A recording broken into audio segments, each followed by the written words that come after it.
This video is going to show you a solo GM on a hunter. A lot of prismatic hunter mains are asking me for prismatic builds for corrupted in particular. Okay, well, and here's one for you. There are many other prismatic builds that would cook, but only this build in particular can do HP manipulation at the final boss fight in corrupted. Only this build can do this. That's why I'm choosing it. That's why I'm showcasing the strat off. This strategy has been in the game ages now, and I've done this last time round with corrupted, and I'm going to do it again to remind you hunter mains on what you can do with this. Technically, the hunter's the easiest. If we forget about prismatic titan for just 1 second, this is actually the best way of soloing Cydia because of this build in particular, and it's good for the rest of the GM. Let's get into it. So we've got class warfare. This stacks up to 3 times each time you use your class ability. We didn't build into this too much because we were more concerned with the actual GM itself. This is just a pro mod. Don't worry about it too much. It's good. It's not a negative modifier, and that's as simple as that. When you use class ability, you get a damage bonus. It's bugged on the UI. Class warfare does not appear on the UI, but it is working in the background. I have already tested that. It works. So let's just put it like this. You're going to be getting a 10% damage bonus generally when you use your class ability, because we're only using it here and there, right? Okay. Surges was Arc Surge, Void Surge. Champions are Overload and Unstoppable. Arc Fret is on. Chill Touch. That's all you need to know about the GM. So on with the build. Right. If you don't have this weapon combo here, then I recommend Graviton Lance and Lost Signal. Lost Signal sits in the Connect slot. Graviton Lance sits in the Energy slot. Use that way, right, of doing this. You can pair it with everything that I did if you don't have velocity. But even if you have the badly rolled velocity, use it anyways. Don't be too strict on yourself and say, oh, well, I've got a velocity, but it hasn't got demo and attrition orbs like such and such. So what? Put it on anyways. Even if it's a reverberation roll, put it on, because the upside, the power of velocity baton, is the actual fact of what it does. The perks are just the icing on top. So yeah, I'm still recommending Outbreak Perfected in this because of the strategies that I will showcase in the run. And are you craving a legendary heavy that is a utility weapon and a damage dealer? Well, this weapon's for you. This surprised me, Wendigo, because now you can infuse sunset weapons. You could for ages, but I obviously done a solo GM with Wendigo when it was power capped, right? We couldn't infuse it. I done one. Anyways, now that we can infuse it, Wendigo is hitting so hard. I was taken back by how hard it is. I guess because of explosive light, right? And spike grenades aren't as much of a factor on GLs as they used to be because it's got disorienting grenades. You can blind a lot of stuff in this. This is a utility pseudo heavy damage dealer, and you want to maybe consider using Wendigo in the future when we're using loadouts like this. I know that blinding nades sit in the energy and connect slot as well, but look at my loadout. It would be worse to run a disorienting grenade breach loaded GL because area denial GLs are better than any other GLs in the game. So this is good because we got blinding nades in our heavy slot, and it serves as a support style heavy, and you're going to see how good it was in the run. It was unbelievable how good it was. Pairing that with Nighthawk. So we've got Celestial Nighthawk build, Prismatic, with Outbreak so we can keep getting supers. We're using Golden Guns Marksman. We have Prismatic Hunter build, Gambler's Dodge, Wither and Blade, Dusk Fail Grenade. We're going double stasis on abilities. Why? Because there's Unstoppable Champions, and Unstoppable Champions are weaker to this stuff.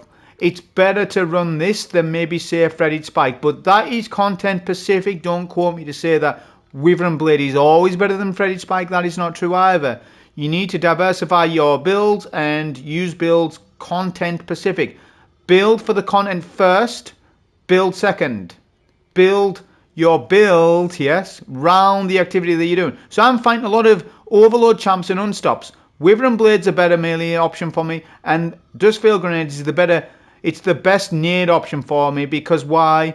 Swarm Grenade's rubbish. Grapple's good, but you need the build surrounding it. Magnetic Grenade's not good. Arc Bolt Grenade's okay, but still doesn't do the damage that we would hope. So therefore, I then lean to Dusk Fail Grenade. aspects was Winter Shroud and Stylish Executioner. Now, Prismatic Hunters always put Stylish on. The question is what second aspect you run. I would put it down to probably depending on how aggressive you're playing. So for more aggressive playstyles, Winter Shroud's better. Ascension's fantastic as well. It's close. It's a tie between the two. It depends on what you're using and what loadout you're going with. But I would say either option's okay. Fretted Spectre's a little bit less significant, right, as opposed to these two. Gunpowder Gamble's okay, but I don't really run Gunpowder Gamble either, to be honest. So I think, to be honest, for endgame, it's either Winter Shroud or Ascension. Those are the best two second fragments that you can pick, in my opinion. Plus, we're fighting overloads and unstops, and we're playing aggressive with Transcendence. Winter Shroud for me is just what I like. I like to freeze on dodge. It's a good exit point when you're wanting to survive in, when you're playing up close. Fragments was Facet of Ruin. So this is going to work with this stuff because we are freezing and shattering because of it. So Facet of Ruin's good for that. Facet of Purpose so that we get restoration on orb pickup because we're running a solo subclass. Facet of Balance for ability regeneration back. This is too good not to use. Facet of Dawn for the damage bonus for weapons, 25% buff. Facet of Protection because we need it on a Hunter because a Hunter is a little bit more squishy than maybe what a Warlock or a Titan is. So we want Facet of Protection on for that. These are the mods on screen. Not too much, not too shabby, not too special. A grenade kickstart build, special ammo finder on there. Prox War, double bomber, scavengers on.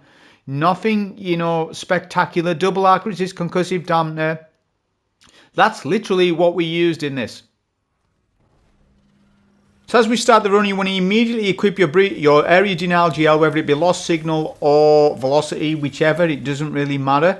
And we're just going to keep stunning this Overload with the Breach Load and build up super energy. We're not going to cook him too quickly because I want a super for the Centurion at the back of the map. So look at that, 3/4. We go in Viz because of Stylish Executioner.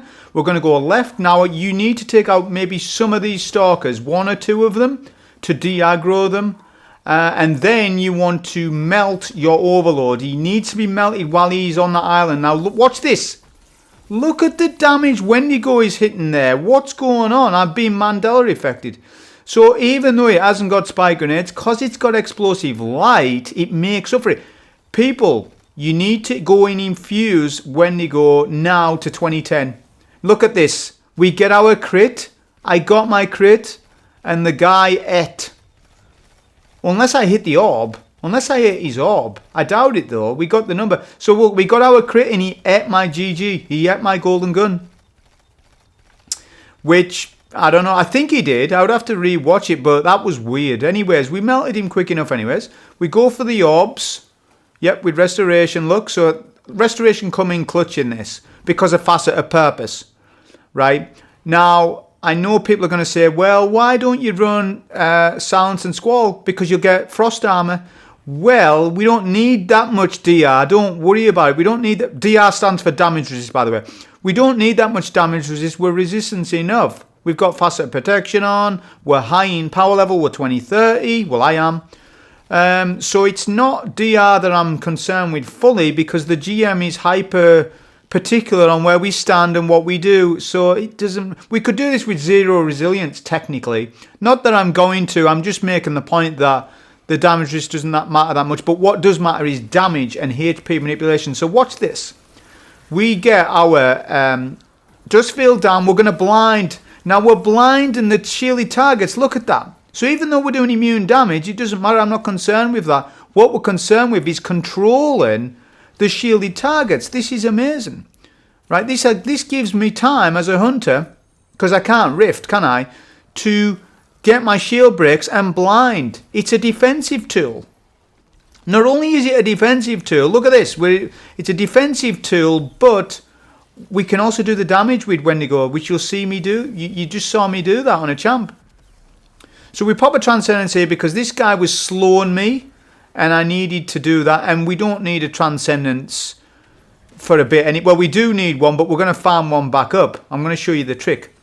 Right, this is why exotic primaries in the kinetic slot are so good. for Transcendence energy because they give you light and dark. So look at this. We can keep popping, picking up shields. These damn Scions have teleported on me, so they were still up. Be careful of that. But yeah, we can deal with them. That's fine. They're taken care of. We need some Transcendence energy because we've just used it. So here we go. Transcendence energy, just check. We're going to stand in middle of the map to head glitch. This is the head glitch place. It just means that he can't hit us with his arc blasts. He can hit with his void, but you just shoot that down quickly. So we don't want to melt in quickly. We want to stall for time a little bit by just doing damage to him like this. Okay, I could, pop Radiant, throw a Wyvern Blade at him. We don't need any of that because this is non-risk. It's only risky when we get to the next phase, which we want our Wyvern Blade, our Duskveil Grenade, we want Transcendence as an emergency pop, and we've got a super. Right, we've got a super as well, which I'm going to talk about the super situation in a minute after this elevator section, because I need to say a couple of things about it. Nothing salty, just how Nighthawk and Golden Gun works. Now look at this blind. We are blinding and we're freezing them with our Transcendence Nade. Because it does freeze. It freezes and ignites. Does the Transcendence Trip Mine Grenade. So look, we've still got Transcendence. We're picking up our orbs. This guy's not pushing though, which is unfortunate. But that's fine. We break a shield on one. So far we're doing alright. Like I say, Duskveil's nice because we can still control and freeze a shielded target if they're giving us any issues. Also, we can blind them. I don't think we can blind these guys because they're named bosses. We can't blind these like we did the other ones, but it's still, really good nonetheless. So look at that. See what I'm saying about the Winter Shroud there? That Phalanx was going to boot me off map. Being able to have a panic button like Winter Shroud is very good because it stops the enemy from doing any BS. It stops the enemy from potentially meleeing you, which melee damage in GMs has always been high. So the fact that, when you're playing aggressive with Transcendence, in combatant sections, I think Winter Shroud is better than the Decoy. I think it's better than Freddy Spectre. I think Ascension has a playstyle, and I have showed you Ascension gameplay builds on a Hunter. It's all out there. I have several videos of me showing you Ascension gameplay. So Ascension is, the aspect itself is also a pick. It depends.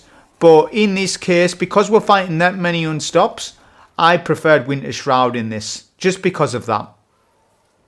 But I could have absolutely run Ascension and the run would have been similar time. It would have been all similar. Now we'll use a Golden Gun here. So here we go. Let's talk about Golden Gun. When you get the kill, you get a third super back if you get a kill. If you don't get a kill, you won't. But it's still classed as a Roman super. Golden Gun Marksman is still classed as a Roman super. So we can still do Roman super-esque super regen with the Nighthawk trick, which when this first came out, people were saying, oh, they need to patch it, They haven't patched it yet, right? I don't know if they have plans to patch this, but look, we're still getting massive amounts of super energy with Nighthawk. So when you want to play a little bit more passive on a Prismatic Hunter, this is the build for you.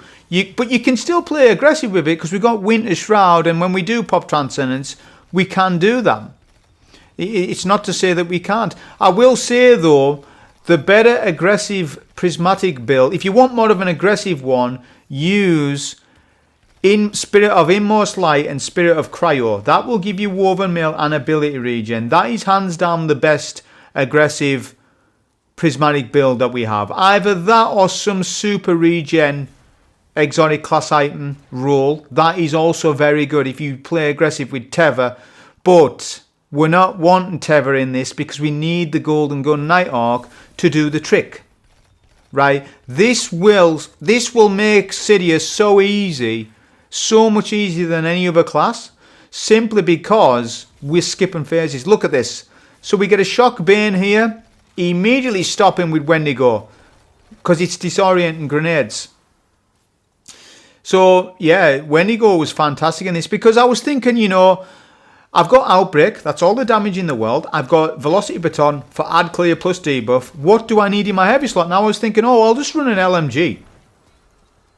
Because I could run Edge Transit with bait and switch DPS, but I don't need bait and switch DPS. I don't need that much damage in the kit, because Nighthawk does everything for us.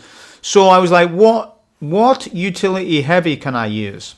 And I was like, oh yeah, you can infuse Wendigo now, right? So I was like, well, Wendigo gives us blinding aids and it's got explosive light. That will synergize with attrition orbs off off the velocity baton. So I was like, let's try Wendigo out in this, and it's Arc Surge, so it's going to benefit from Arc Surge, right? It's going to benefit from explosive light, and hey, shock horror, it does fantastic damage.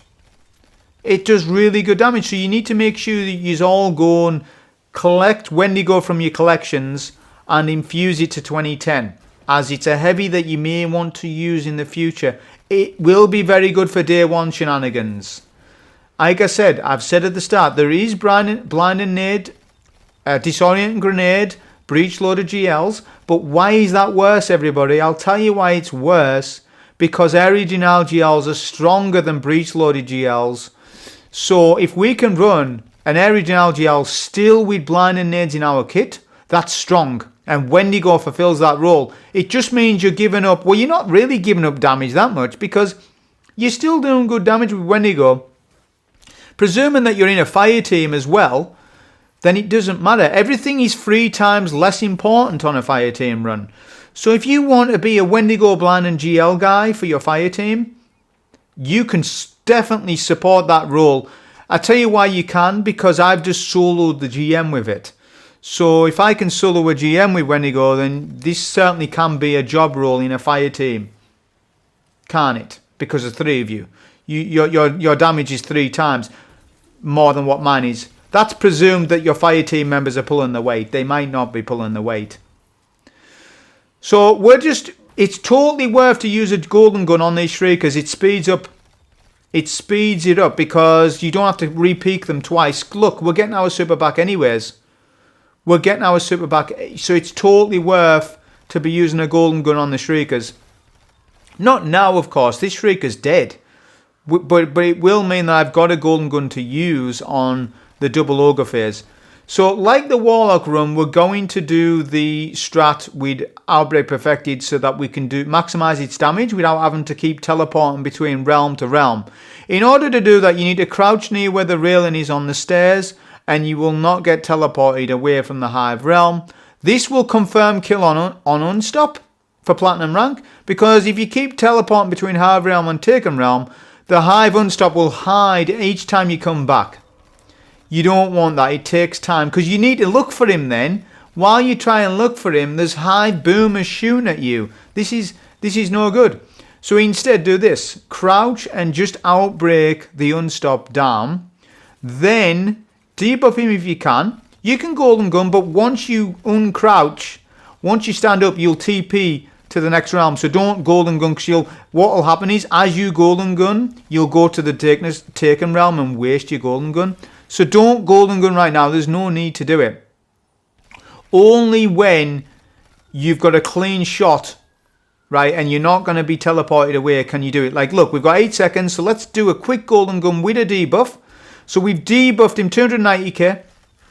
So that was half damage to this Hive Ogre, which is really good. It's going to speed it up a little bit for us. So now we don't need to pop Transcendence. We don't need to do anything. We just need to do outbreak damage. There's no, although, we could pop Transcendence and get it back, but there's no point. By the time we do all that, he's dead. We need a Transcendence anyways for Taken Realm on the Unstops, which I'm going to bait the Taken Unstops away from the Taken Ogre on left-hand side. You can do it on right.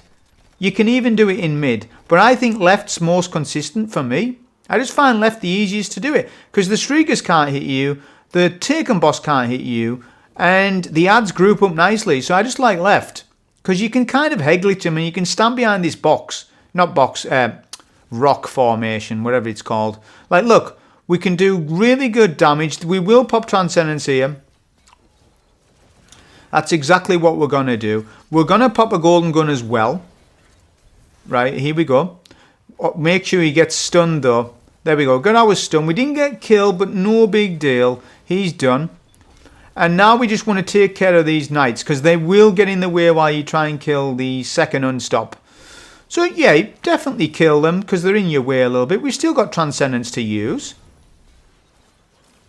Which, by the way, Facet of Ruin will help with your Transcendence gameplay. Even though we're not using Silence and Squall, we still have stasis aspects in the build, like Dustfield, Wither and Blade, Winter Shroud. So we're still all in on stasis gameplay, but we're using a Solar Super. But that's what Prismatic is about. Now, we're not doing the damage here, don't worry. It's because we're hitting immune. We was hitting the immune on the shield. That's why we wasn't doing the damage. But that's fine, it's finishable. And we've got 19 Wendigo GL shots. It's used as strictly, to be honest, as a utility heavy. So it's going to have more than enough ammo. I'm going to have more than enough ammo to deal with everything in this GM. Even if I didn't get one single extra brick right now, I would still have enough ammo to do this GM. Not talking special wise, I'm talking heavy wise. That's why we ran Special Ammo Finder. No need for Heavy Ammo Finder, especially if you're using Velocity Baton, Lost Signal, spammy special weapons. You want to be using Special Ammo Finder or Special Finisher builds. I'm not using a Special Finisher build, though. I'm using a Grenade Kickstart build because I want to spam my Dustfield as much as possible. So Tier 10 Discipline with Grenade Kickstart with the Attrition Orbs means I'm going to keep getting Grenade Armor Charges. Plus I've got the Armor Charge mod when you pick up ammo, and that was passively giving me Armor Charges. Okay, so we'll get a debuff on our first unstop. We've got a good Dustfield on there. Look at that, we're halfway to our next Dustfield and I've just used this one. You can literally spam your abilities. So this is an example of a build that does not take advantage of Spirit of Light. So if you have not got a Spirit of Light class item, there's ways round it. There's ways round to build craft. Look, I've got my Dustfield back. Isn't that sort of simulating what Inmost Light does? Kind of. So there's ways and means to get around all sorts of builds. I have all sorts of solutions to anything. You can post down below, oh, what's this solution to this? You know, what's a replacement for this? What's a replacement for that? There's always a replacement for something. Always. There's always a way around anything in the game, always. Unless there's a mechanic that stops you from doing damage, there's always a way around something. Always, always, always. There always is. Okay? So we're going to take out these for all, just because they push, they're annoying. So the Void Shield on right, he wants to go right side cliff. We're going to kill him before that happens because he freezes you and he's annoying. So we'll just take care of him first. Then I'm going to go left hand side to take care of the second Void Shield because they freeze and annoy you while you're trying to do damage. They certainly do. I'm just looking if there's any heavy back there. There probably is. But it doesn't really matter too much. So we're going to go left to deal with our unstops. We'll debuff them, of course. Get a Duskfield Grenade. Then we'll do our super. So pay attention to super energy on left hand side. So we're halfway to our super. We've just used it. How close are we going to get to super after this champ? Let's see how close we get. We're going to use a bit of Wendigo. Look at the damage. We've only done 2 or 3 shots there. Done really good damage. Again, Explosive Light is making up for not having Spike Grenades. And Spike Grenades aren't that important anymore. On heavy grenade launchers anymore, to be honest. Well, it is important. It kind of is important, but not as much as it used to be. Back in the day when we farmed Swarm of the Raven from Iron Banner, you needed spike grenades. Okay, it was absolute essential. But they made changes and changes over the years where it made it that if you wanted to use mini frags or other type of barrel perks on heavy GLs, then you could. Okay, now that's why I'm trying to say is that Wendigo's an old weapon, and it's the only weapon in the game that has disorienting grenades in the heavy slot. I believe so. I believe so on that. So it has a place in the game because of that fact alone. Whereas if the new heavy GLs can get disorienting blades, in the heavy slot that is, then this gun doesn't have as much sense, but you can't. So it's funny how a sunset weapon in today's sandbox you can find uses for it. This is by no means an off-meta option. I want to repeat to you, Wendigo is not an off-meta option at all. It has utility built in it. But what's the weakness to utility weapons? Generally, the weakness to a utility weapon is that they don't offer much damage. Well, Wendigo can still fulfill some damage. So even though it might do less damage than a bait and switch edge transit, but by how much? Not that much less. It's not that much less noticeable to the point where, oh, I'm really struggling on bait and switch damage here. I'm really struggling without my edge transit. I never felt like that once in this run where, oh, I'm struggling on damage here. Maybe because I'm 20-30 in power, and you might say, oh, well, you're too high in power. That's why you're doing so much damage. Because I'm minus 20 delta this. This isn't minus 25, it's minus 20 delta. And it does make a bit of a difference over the course of a solo GM for damage. It absolutely does. So this guy, Overload, Jack the Overload here, he wants to fall off map. Eventually he will. He's testing my patience because sometimes he falls off map first time, sometimes he doesn't. But just wait for it because he's about to do it. I'm going to start ignoring him so he doesn't look at me. There we go. He's trying to look. There we go. He falls off map. As long as you tag him, he will eventually fall off and you'll get plat rank. If he doesn't want to do that, go and kill him. The amount of time that it takes to kill him is fast. Yeah, with what we've got, with the damage we've got, so it doesn't matter either way. You could even golden gun him, I suppose, because before you know it, you're getting your golden gun back anyways. You could do that. But I'm just showing you that he does fall off the map most of the time. 9 times out of 10 he will.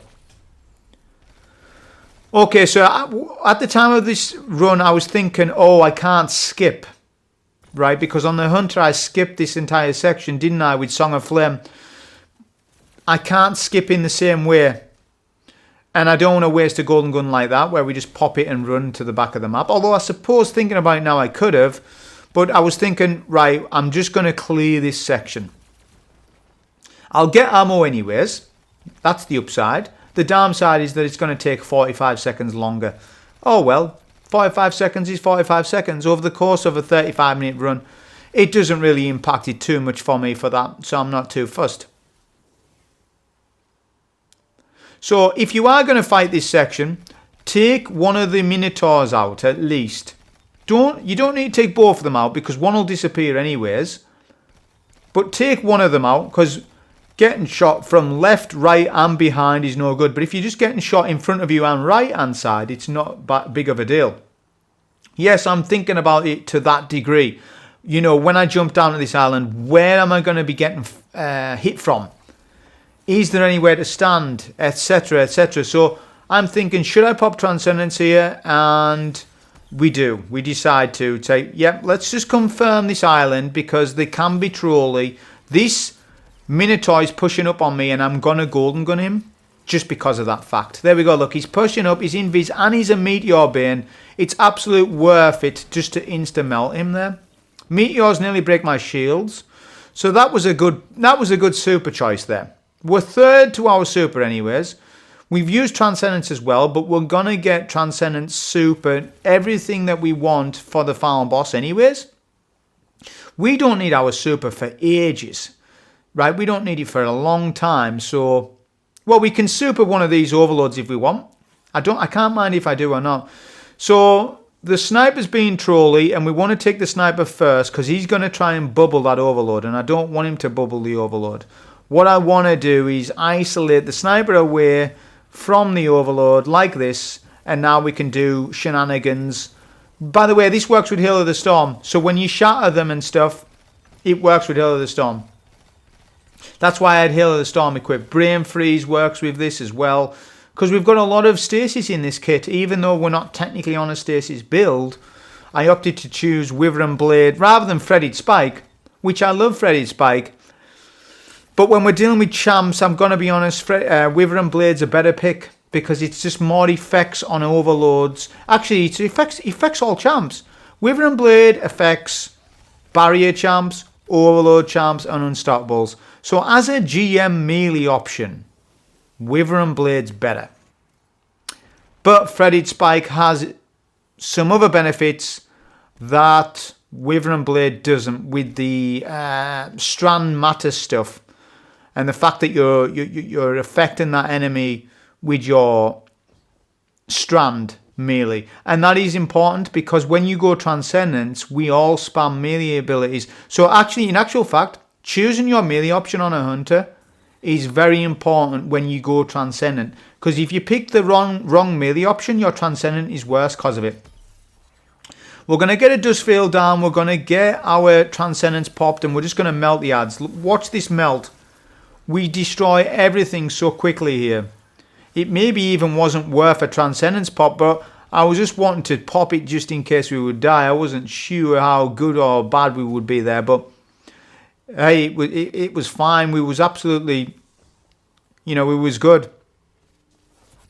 So we need to take down the boss's shield. Free orbs will take down the boss's shield. Now this boss is being trolly. Also, Bungie changed, or they seem to have changed the tracking on these balls as opposed to from the past. The reason being is because I played Corrupted long enough to know when a ball should be tracking and when it shouldn't. And yeah, there was a couple of times like, why is it not tracking? I don't get it. Like, I think I miss again here. Let's just watch this together. Let's see what happens here with this. Good job I didn't pop my golden gun. By the way, don't pop golden gun. This strat is particular and you need to follow it. Yeah, that was my fault. Now watching it back. So this is a very particular strat. Now I'm going to break it down as we go. Step 1, break the boss's shield. Step 2, do outbreak damage whilst phase 1 of ads spawn in. Do as much outbreak damage as you can, but it doesn't matter too much. Just do some. That is it. Then you want to go to your defensive position, get a Duskveil down, and we've got our Transcendence back. Because we've got Darkness Energy with Duskveil and Wyvern, and we've got Light Energy with Velocity Baton. This is perfect for Transcendence. We're getting enough light and enough dark to keep getting Transcendence back. The light to dark ratio in my build kit is almost bang on perfect. Because Velocity Baton will do all light needs. My Duskveil plus Wyvern will do all my darkness needs, and Outbreak will do all my kinetic needs, which gives me light and dark. So do more outbreak damage. Doesn't really matter how much you do here, but just send the boss. Just send the boss. It doesn't matter how much you do, just send the boss. No golden guns. Don't do any golden gun pops. You only want to do the golden gun pop when I tell you to do it, which is coming up. So we're getting 2 waves here, so this is going to be a little bit more difficult than the other phases. So we get a Duskveil grenade down plus Transcendence, and then we're going to spam Velocity Baton. Right, ads pushed up though, and I was not liking that, so we end up pushing back a little bit. Right, and there's a Drain Bane, so that's what screwed me up. So I was like, yeah, there's something going on funky. So I was like, oh yeah, let's go to the back of the map just in case. I didn't want to lose the run at 26 minutes and 30 seconds. I don't think I wanted to do that. Transcendence is just about done anyways, and most of the ads are cleared. So yeah, this was, I have not had a Drain Bane here before on any of my runs this week. So I was like, oh right, drains can spawn here. I knew that they could, but I've just never had one. They've always been another drain. So I was like, all right, how do we handle this? Because once I push up, that drain will immediately drain my health. The answer was Wendigo. Wendigo King, you watch the gameplay, just watch it. So there's some sound still left alive. We're half HP. I'm checking to see where and what these knights are doing. They are being very trolly at the minute. But isn't it funny that the weapon that I thought had suspicion would be good in this was good? A lot of people ask me questions, how do you deal with Drain Banes? Well, this is one way. In an LFG team run, you can have one of your players on Wendigo or a breach loaded GL. But the benefit to using Wendigo is that you free up your energy slot for Lost Signal or Velocity Baton. That is so strong in itself. the fact that, because are we all aware that breech loaded GLs are nowhere near as strong as an area denial? Look at this. The fact that we can just blind like that and control. There is still a place in the game for disorienting grenades. The problem is at the minute that area denials, waveframe GLs are much more stronger than breech loaded GLs. So if you do run a breech loaded GL, let's say Truth Teller, you're losing so much ad capability in your kit because you've got a stupid disorienting grenade on that's not doing anything for you. All it is doing is blinding the ads. Yeah, that's good, but why do that when you can just run Wendigo and a velocity baton? Yeah, then you've got blinding and ad clear. That is better than a breech loaded GL. Just because of that fact alone. This is when you want a golden gun. Now, I don't think you need the debuff, but I did debuff it anyways. So you want to look to your right. The crystals, the rock formations spawn in 2 clusters. Check to your right. Do not mess this up. This is very important. This will allow you to skip so much on the final island. There we go. We get our shield break, debuff, golden gun shot, 514k. Instant, look at the damage. We have sent the boss past the hard cap. So in Destiny 2 there's hard caps and soft caps. Now this Sidious HP, they reworked it multiple times, and it's kind of between a hard cap and a soft cap, because technically when you get half HP the game's meant to say nope, you're not meant to do more damage. But because of Golden Gun's instant damage, this is the only super that will do this. This is why I've recommended Nighthawk build. Because of the instant damage, it bypasses the hard cap of half HP to a third. This allows you to finish the boss on the final island with 1 golden gun. This basically means you've skipped the entire final island, essentially, because you don't need to kill captains. Not having to kill solo captains on Final Island is so good, because solo captains can kill you on a run. Those captains on the final island can potentially be a drain bane. If they are, you may die to it if you're not managing them properly. Now, we could blind them with Wendigo, but it doesn't matter anyways, because I kill the boss before anything happens, because we've skipped the 3rd phase. So let's chunk the boss's HP into 4 quarters. We should have half HP of the boss's health left, but we don't. We have 25% instead. That will skip the 2 solar captains. Do you understand? That is so powerful.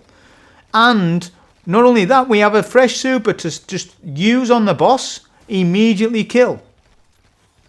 Immediately kill on Final Island. So it trivializes the hardest part of Corrupted, which is the Final Island. It absolutely is the hardest part. So the fact that we can make the hardest part of this GM easy, this is technically the best class for Hunter mains to do this on. It's the best way of doing it, basically. Now, you could do Lucky Pants Malfeasance or Lucky Pants Warden's Law. That would simulate it, but it won't go past the hard cap in the same way. It won't bypass the hard cap of damage past half HP like Nighthawk does. It just doesn't do the same thing. Because Nighthawk is instant damage, it will just instantly bypass the HP value, right? That's why I'm recommending it, simply for that. And all the way up into the Cydia, it's easy anyways. You Outbreak, your Nighthawk, you Outbreak, your Nighthawk. You do some Transcendence pops and that's it.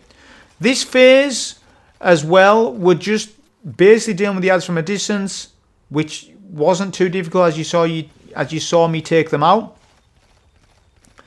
This unstop can be killed in 2 stops, like so. That's fine, easily enough.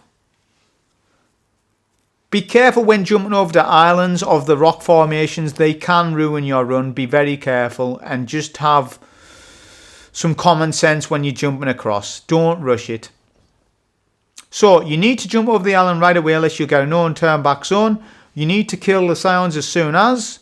Try and get some damage on them, whether it be Dustfield, Wither and Blade, or GL. Just kill them as soon as you can with Stylish Executioner to go invis. But yeah, control them as quickly as you can, because if you let them spread out, they do become a problem. And they did actually on this run. And that's another thing. Wendigo can sort that out, because look, there's 2 Scions and I couldn't see them. But I knew on the radar they were there. There we go, look. So the boss is aggressive because it's on the last phase. So we need to do map rotation. We're going to get a blind with Wendigo to stop the Scions from duplicating. That is your goal. Look, boom. We stopped the Scions from being a problem. They could have been a problem there to me slightly. Not a problem where I would wipe, but just a problem. Okay? Now on a solo GM, you need to be a problem solver. And that was a problem solved by just blinding them. So this was close. Just be careful. Well, it wasn't that close, but just be careful when you get booped. So 3 shields, 3 orbs. If you're load empowered, it might be 4. It's 4 orbs if you're like 2020. But yeah, look, we've got super. We don't need anything now. All we need is a golden gun shot. Make sure you hit your crit. If you don't hit your crit, okay, you need the first golden gun shot to hit. If this one's a body shot, no big deal. Finish off with your heavy. But yeah, you should be hitting your crit here. We get our last shield throw, pop our super, 604k for the crit. This boss is weakened to crit damage. That's exactly why Nighthawk is king on this boss fight. So that was the run for the Hunter Prismatic Solo GM clear, getting platinum rank for Corrupted this week.